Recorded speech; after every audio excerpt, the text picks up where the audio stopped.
अस्सलाम वालेकुम वीवर, किस तरह हो तुसी? ठीक हो? सब ते अल्लाह पाक अपनियां रहमतां और अपना करम करे। मैं इकबाल बिन यूसुफ तुहाडे नाल अज दी वीडियो बड़ी मज़ेदार तुहानूं विखाण लगे हाँ जी। देखो जी, माँ किस तरह अपने बच्चों नाल प्यार करदी है, जो कि ये माँ जानवर है और इंसान दी माँ ते इस तो कितनी अजीम है।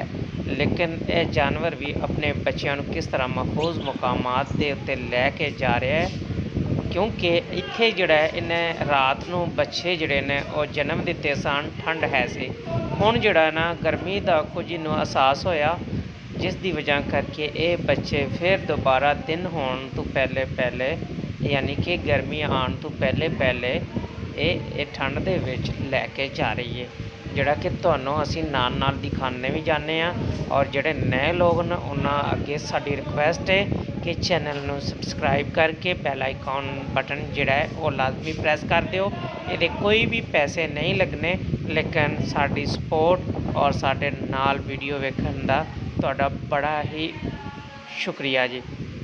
तो यह जी बैग तुसी देख रहे हो जिहदे विच यह जानवर जा रहा है और यह अपने बच्चे नूं इहदे विचों कढिया और इनू छां दे विच लैके जाएगी।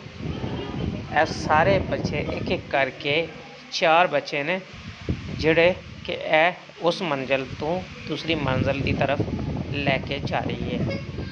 यह देख रहे हो जी। ये यार अगे शेयर भी कर दिता करो, व्हाट्सएप के उत्ते शेयर किया करो, फेसबुक दे से शेयर किया करो, ताकि ज़्यादा तो ज़्यादा लोग जिहड़े इस चीज़ नूं देख सकन और साडे नाल सबसक्राइब करने लई यह लाल बटन नूं जरूर तुसी दबाना है और बैल जिहड़ी है नाल उन्हें भी दबा देना होएगा, ताकि असी जिस तरह अपनी वीडियो नवें तो नवें तुहानूं विखाण लई तुहाडे लई कुछ नवां लैके आने आ, तुहानूं उसका फौरन पता चल सके जी।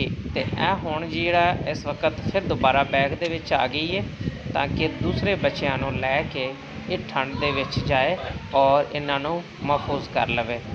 यह देख रहे हो जी वीवर, तुहानूं बड़ा ही इस गल दे विचों सीखण वास्ते साडे वास्ते है वे, और किस तरह इन्हां बच्चों को उठा के गर्मी तो बचाने की कोशिश कर रही है और छां दे विच लैके जा रही है।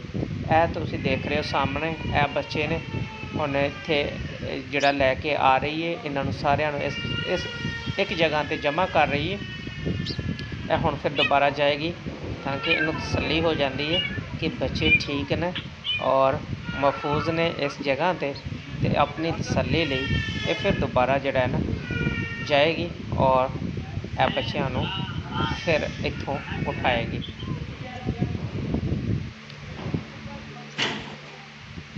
है जी, हुण बच्चा कोई नहीं है विच, क्योंकि इन्हें आवाज़ दी है, बच्चा को कोई बोलिया नहीं, तो ये विच चली गई है अपनी तसल्ली करने लई। हो सकता है कि गर्मी की वजह करके या किसी भी गल की वजह करके बच्चे की आवाज़ ना आई हो।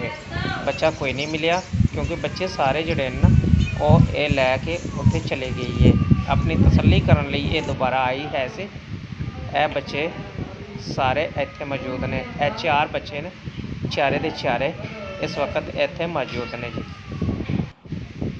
इसने जी खादा कोई चीज़ नहीं, ना ही कोई पानी पीता है।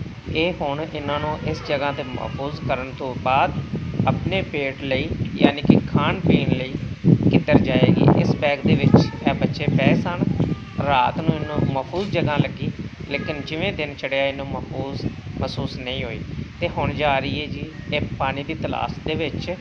इन्हूं असीं हुण इत्थे पानी रखण लगे हाँ, ताकि सानूं थोड़ा महसूस होया है कि इन्हूं पानी की बड़ी जिहड़ी शिद्दत है, और पानी देखो जी ये किस तरह पींदी है और कितना पिएगी।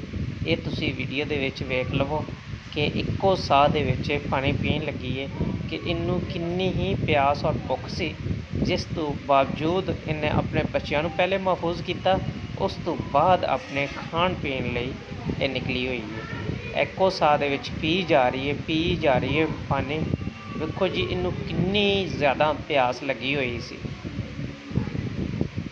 प्यारे भैनों ते भरावो, तुसी इस वीडियो नूं कर दिओ अगे अपने दोस्तां और भैन भरावां दे नाल शेयर, ਸ਼ੇਅਰ ਕਰਨ ਲਈ ਤੁਸੀਂ WhatsApp ਦੇ ਉੱਤੇ ਭੇਜੋ ਔਰ Facebook ਦੇ ਉੱਤੇ ਭੇਜੋ। ਔਰ ਜੋ ਨਵੇਂ ਲੋਕ ਨੇ ਸਾਡੇ ਚੈਨਲ ਦੇ ਉੱਤੇ, ਚੈਨਲ ਨੂੰ ਕਰ ਲੈਣ ਸਬਸਕ੍ਰਾਈਬ ਕਰਨ ਲਈ ਲਾਲ ਬਟਨ ਦਬਾਓ ਔਰ ਬੈਲ ਦਾ ਬਟਨ ਵੀ ਲਾਜ਼ਮੀ ਦਬਾ ਛੱਡਿਆ ਜੇ।